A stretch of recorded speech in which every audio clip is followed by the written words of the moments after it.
Assalamu alaikum wa rahmatullahi wa barakatuh, and a very good evening to all of you. So let's start today's lesson. So we are on the page number 44, and yeah, let's start. How to make someone feel like an old friend at once. A very wise man with the funny name of Zig once told me, people don't care how much you know until they know how much you care about them. Zig Ziglar is right. The secret to making people like you is showing how much you like them. Your body is a 24-hour broadcasting station, revealing to anyone within eyeshot precisely how you feel at any given moment. Even if your hang by your teeth posture is gaining their respect, your flooding smile and the big baby pivot are making them feel special, and your sticky eyes are capturing their hearts and minds. The rest of your body can reveal any incongruence.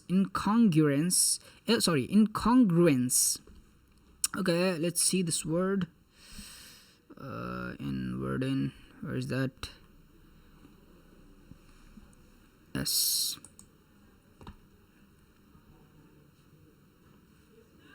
Okay, what's happening?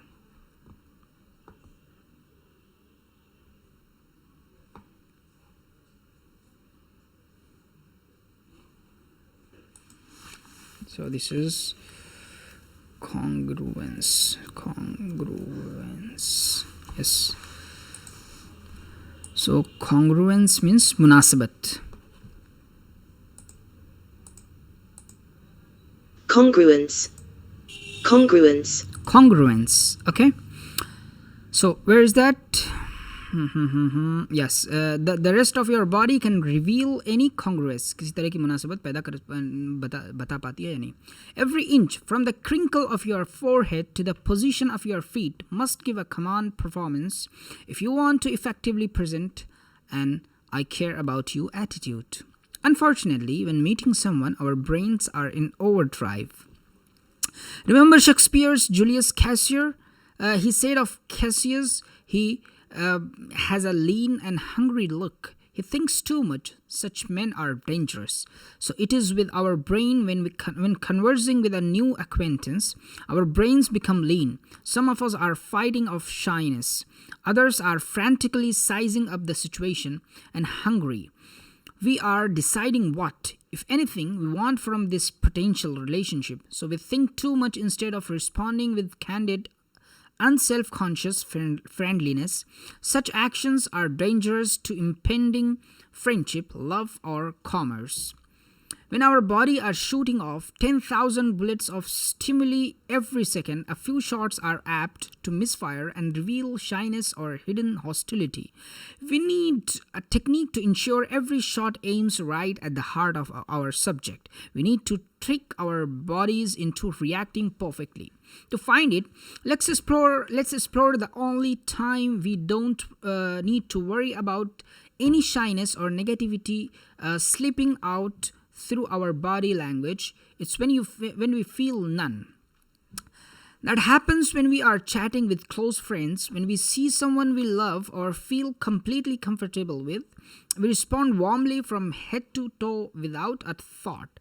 Our lips part happily. We stop closer. Our arms reach out. Our eyes become soft and wide. Even our palms turn up, and our bodies turn fully towards our dear friend. How to trick your body into doing everything right? Here is a visualization technique that accomplishes all that. It guarantees that everyone you encounter will feel your warmth. I call it, hello old friend. When meeting someone, play a mental trick on yourself. In your mind's eye, see him or her as an old friend, someone you had a wonderful relationship with years ago. But somehow you lost track of your friend. You tried so hard to find your good buddy, but there was no listening in the phone book. No information online. None of your mutual friends had a clue. Suddenly, wow, what a surprise. After all those years, the two of you are reunited. You are so happy. That is where the pretending stops. Obviously, you are not going to try to convince the new person that the two of you are really old friends. You are not going to hug and kiss and say, great to see you again, or how you have been all these years. You merely say, hello, how do you do? I'm pleased to meet you. But inside, it's a very different story. You will amaze yourself. The delight of rediscovery fills your face and buoys up your body language. Buoys. Okay.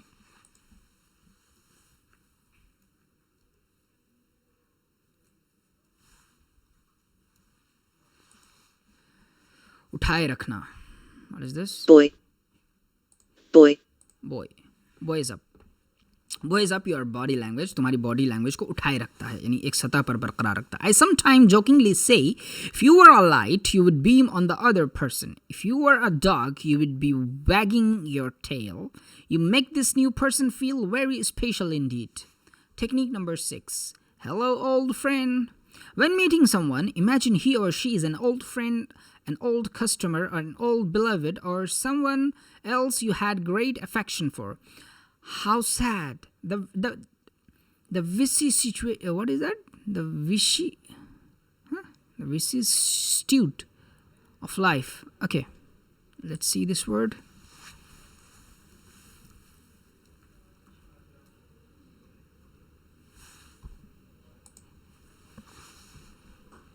Vicissitude.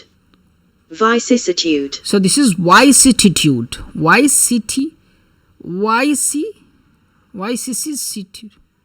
Vicissitude. Vicissitude. Okay. So a variation in circumstances or fortune at different times in your life or in development of something. The project was subject to the usual vicissitude of exploratory research. Okay.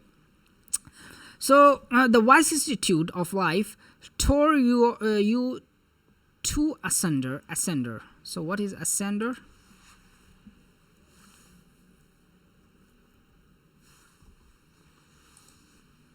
Tukde.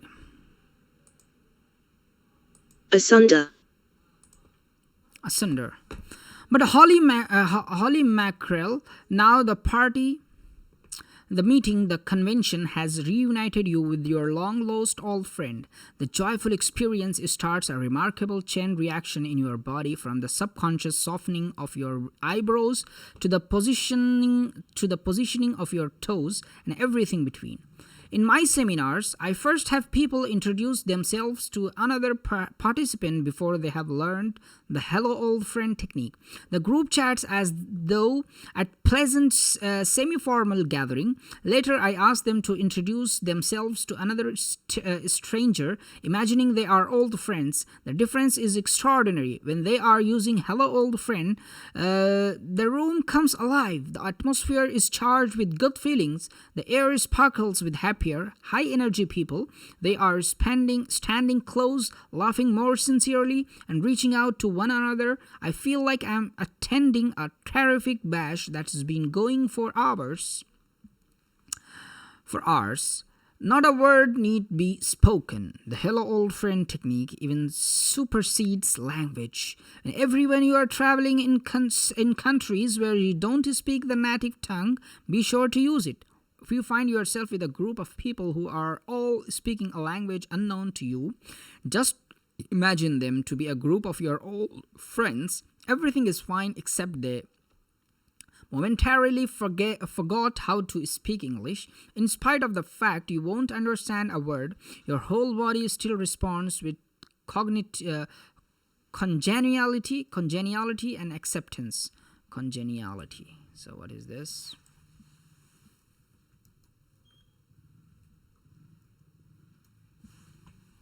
So this is congeniality.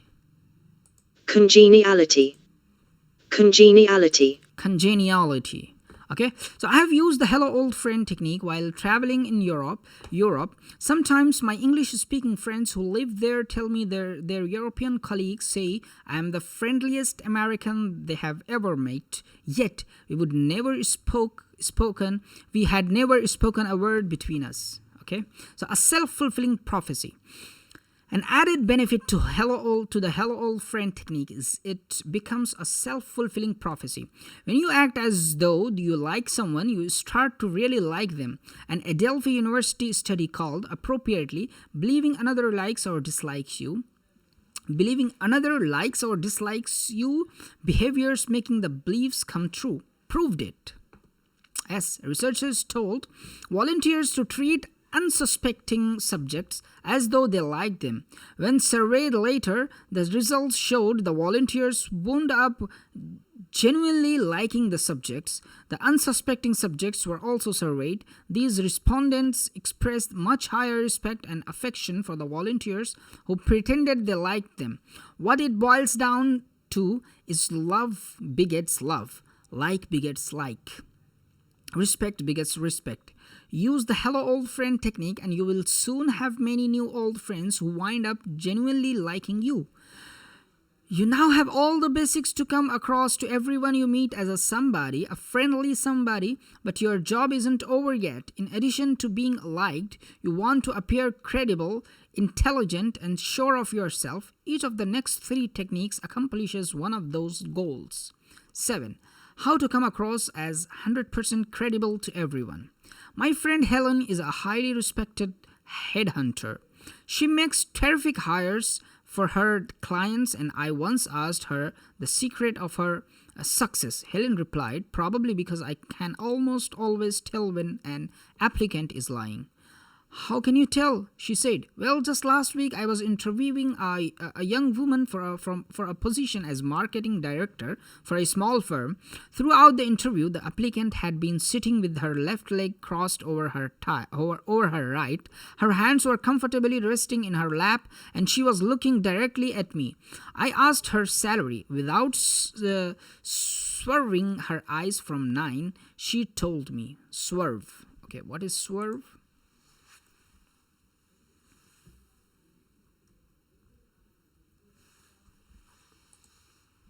अचानक मुड़ना, घुमाना. Swerve. Okay. Without swerving her eyes from mine, she told me. I asked if she enjoyed her work. Still looking directly at me, she said yes. Then I asked her why she left her previous job. At that point, her eyes fleetingly darted away before regaining eye contact with me. Helen continued. Then, while answering my question, she shifted in her seat and crossed her right leg over her left. At one point, she put her hands up to her mouth. Helen said, "That's all I needed." With her words, she was telling me she felt her growth opportunities were limited at her previous firm, but her body told me she was not being entirely forthright. Helen went on to explain the young woman's fidgeting alone wouldn't prove she was lying. Nevertheless, it was enough, she said that she wanted to pursue the subject further. So I tested it. Helen explains, I changed the subject and I went back to more neutral territory. I asked her about her goals for the future. Again, the girl stopped fidgeting. She folded her hands in her laps as she told me how she had always wanted to work in a small company in order to have hands-on experience with more than one project. Then I replied my early question. I asked again if it was only the lack of growth opportunity that made her leave her previous position. Sure enough, once again, the woman shifted in her seat and momentarily broke eye contact. As she continued talking about her last job, she started rubbing her forearm. Helen continued to probe until she finally uncovered the truth. The applicant had been fired because of a nasty disagreement with the marketing director for whom she worked. Human resources professionals who interview applicants and police officers who interrogate suspected criminals are trained to detect lies. They know specifically what signals to look for.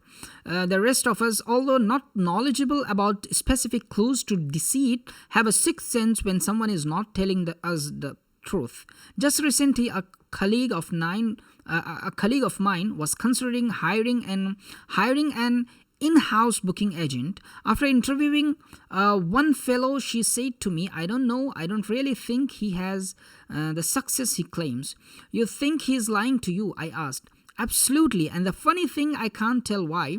He looked right at me. He answered all my questions directly. There was just something that didn't seem right. Employers often feel this way. They have a gut feeling about someone, but they can't put their finger on it. Because of that, many large companies turn to polygraph or lie detector, a mechanical apparatus designed to detect if someone is lying.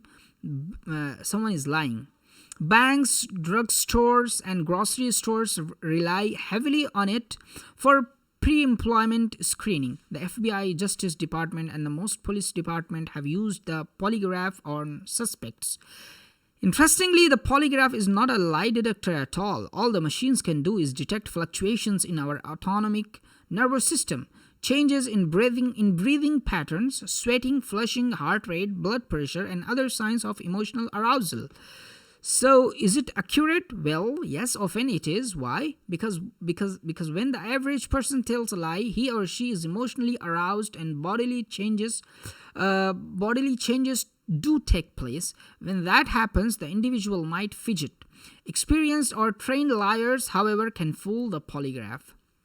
Beware of the appearance of lying, even when you are telling the truth. Problems arise for us when we are not lying but are feeling emotional or intimidated by the person with whom we are talking. A young man telling an attractive woman about his business success might shift his weight. A woman talking about her company's track record to an important client could rub her neck. More problems arise out of the atmosphere. A businessman who doesn't feel nervous at all could loosen his collar because the room is hot. A politician giving a speech outdoors could blink excessively because the air is dusty. Even though erroneous, these fidgety movements give the listeners the sense something just isn't right or gut feeling that the speaker is lying. Professional communicators, alert to this hazard, consciously squelch any signs anyone could mistake for shiftiness. Squelch. What is this?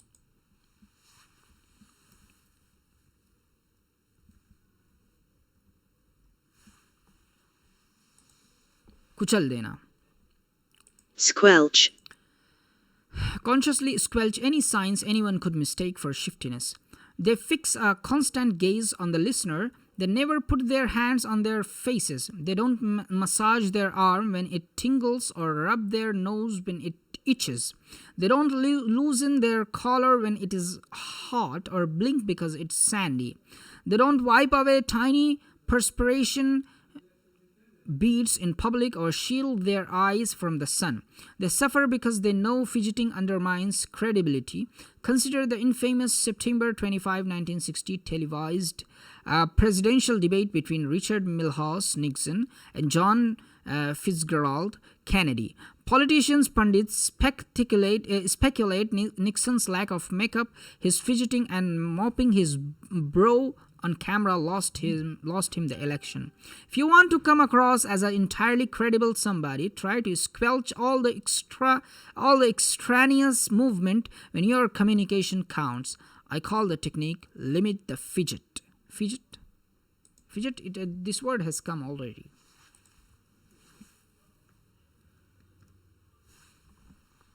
So this is fidget, बेकरार होना. Limit the fidget, बेकरारी को fidget. महदूद करो. Technique number 7. Limit the fidget. Whenever your conversation really counts, let your nose itch, your ear tingle, or your foot prickle.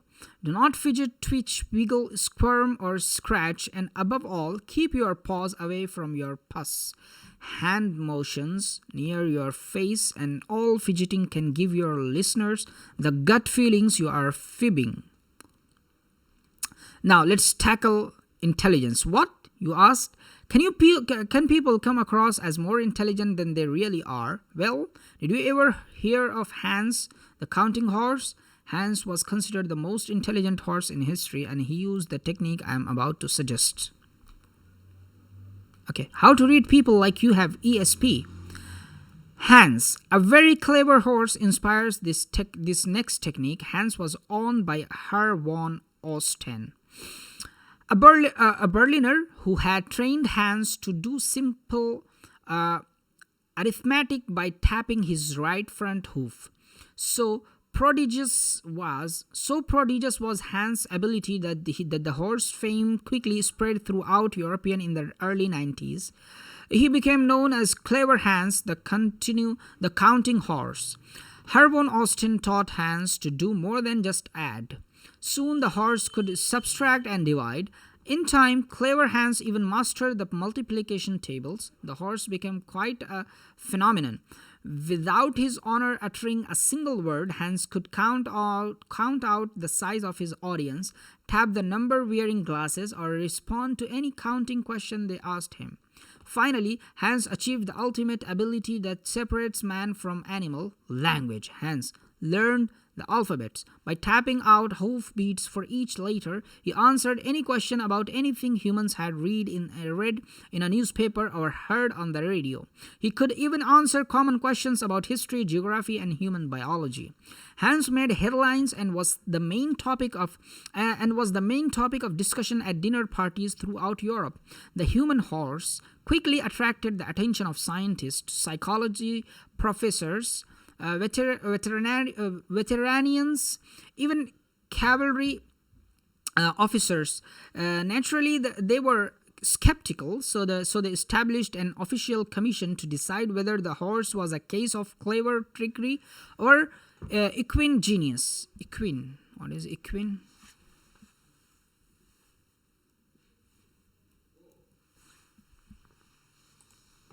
घोड़े जैसा, or equine genius. Okay, घोड़े जैसा genius था. Whatever their suspicions, it was obvious to all Hans was a very smart horse. Compared to other horses, Hans was a somebody. Cut to today. Why is it when you talk with certain individuals, you just know they are smarter than other people, that they are a somebody?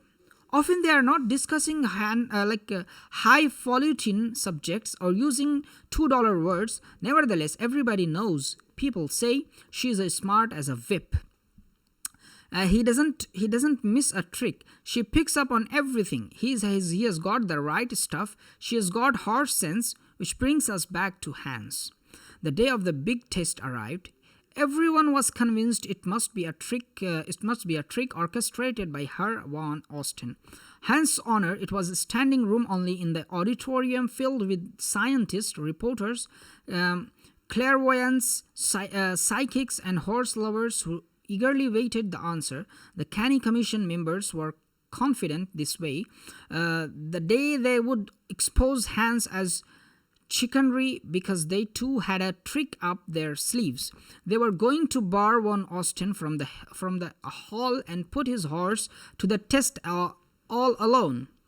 When the crowd was assembled, they told one Austin he must leave the auditorium. The surprise honor departed, and Hans was stranded in an auditorium with a suspicious and anxious audience. The confident commission leader asked Hans the first mathematical question. He tapped out the right answer. A second, he got it right. Then a third, then the language question followed. He got them all right. The commission was befuddled. Befuddled means हैरान रह जाना.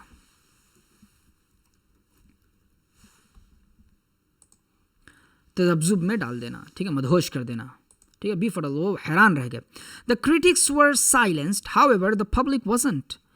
With a great outcry, they insisted on a new commission. The world waited while, once again, the authorities gathered scientists, professors, veterinarians, cavalry officers, and reporters from around the world. Only after this second commission put Hans to the test, the truth about the clever horse came out. Commission number 2 started the inquiry perfunctorily. Okay. What is this? Perfunctorily. लापरवाही से. Perfunctorily.